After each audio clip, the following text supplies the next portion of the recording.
So, Russia appears to be rowing back somewhat. NATO has always emphasized that there is no military option in this crisis, precisely because the stakes are so high. So what are the lessons of Normandy for today's conflict here in Ukraine?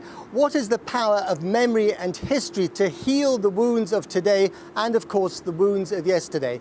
The power of memory. That is the theme of today's commemoration on the beaches of Normandy, and it is from there that our Foreign Affairs correspondent Jonathan Rugman now reports.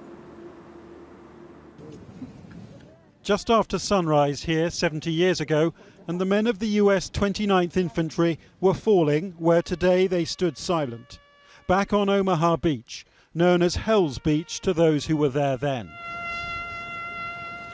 Graveyard to some 2,500 American servicemen. A very special moment in my life. I'm so filled with joy right now. I can hardly control myself. Tell them what it looked like here. You know? Didn't look like it did this morning. Thanks, Guy, for being here. Further inland, a flypast of World War II aircraft witnessed by the Queen, in honour of the 11,000 planes which supported the biggest amphibious invasion the world has ever seen, and where 160,000 British, American and Allied forces once waded through water, today the survivors, dwindling in number, walk through crowds of well-wishers. There's birdsong here now, but on the 6th of June 1944, the Sherman tanks of the 4th, 7th Royal Dragoon Guards swept up this hill, where German panzers had them completely outgunned.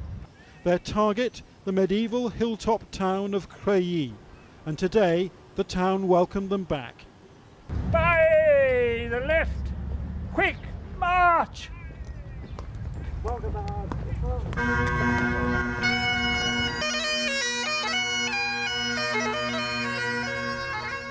The man in charge is Trooper Cecil Newton, now aged 90.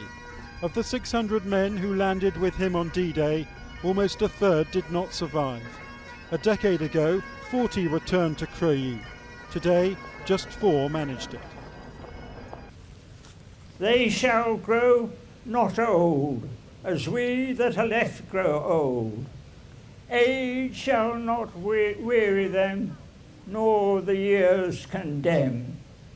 At the going down of the sun, and in the morning, we will remember them.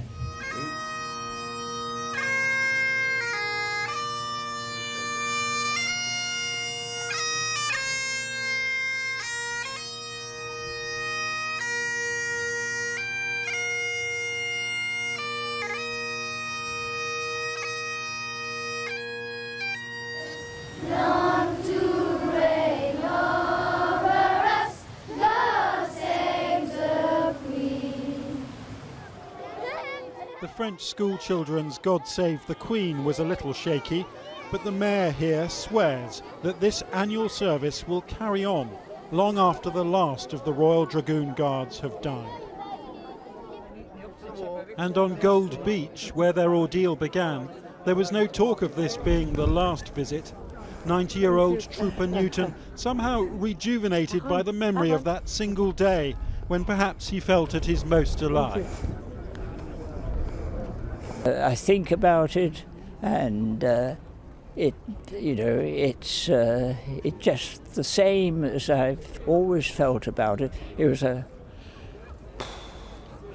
was a monumental tragedy. Has there ever been a day when you haven't woken up and thought, it's remarkable that I'm here? Absolutely, and it's not a day that I don't remember.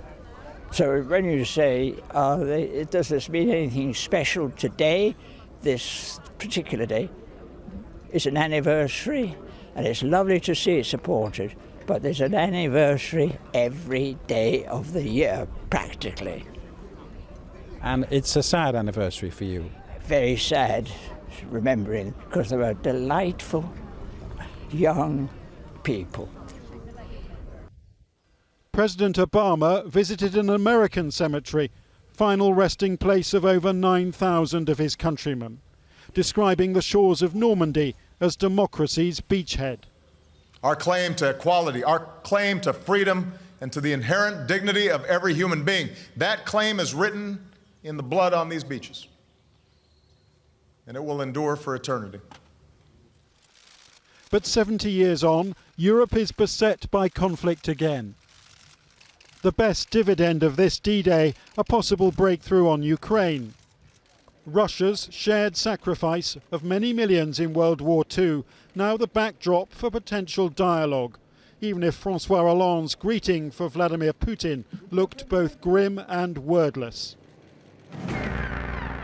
This afternoon, they were dancing on a map of Europe on a beach where Allied blood was shed. It seemed inappropriate in the midst of past sorrow. But there is upon this D-Day a spirit of reconciliation in the salt sea air.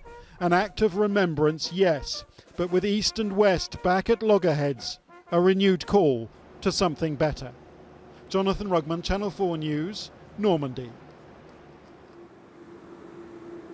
Well, from the pomp and circumstance on the beaches of Normandy to the grit and circumstance here on the front lines, the many front lines of eastern Ukraine, where I can tell you our experience has been today that people are very nervous, very twitchy indeed. We were basically not allowed to film anything at all. When you're filming something, you have to do it quietly, perhaps even secretly. You have to keep a very low profile.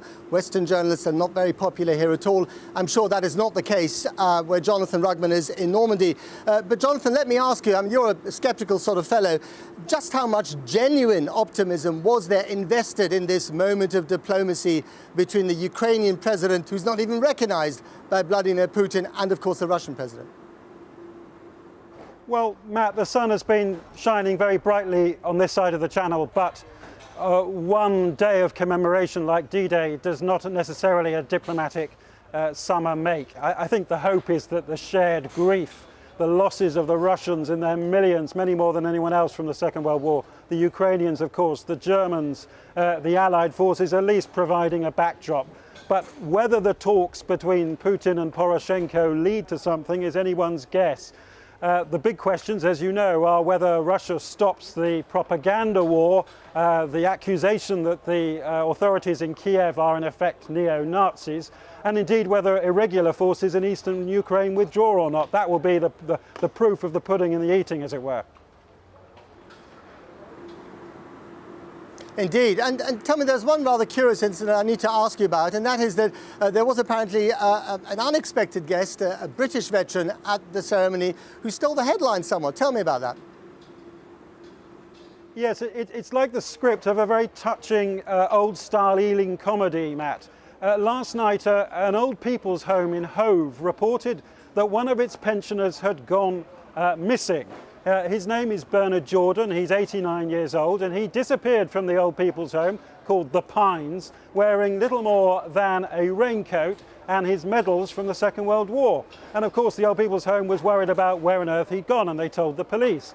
Well, it turns out that another veteran has phoned into the old people's home in Hove and said, don't worry, he's turned up in Ouistreham, where I am now on the French coast, and he's come here to celebrate D-Day and that he's fine. And we don't know whether he escaped from the old people's home or whether he simply left without telling anybody where he was going. But it's such a touching story that somebody really should buy up the film rights as soon as possible, Matt. From Ealing comedy to Ukrainian tragedy here. Thank you very much, Jonathan. Well, it really has been an extraordinary day to remember, however, in two very different ways indeed. That's all from eastern Ukraine. Back to Jackie in London. Jackie.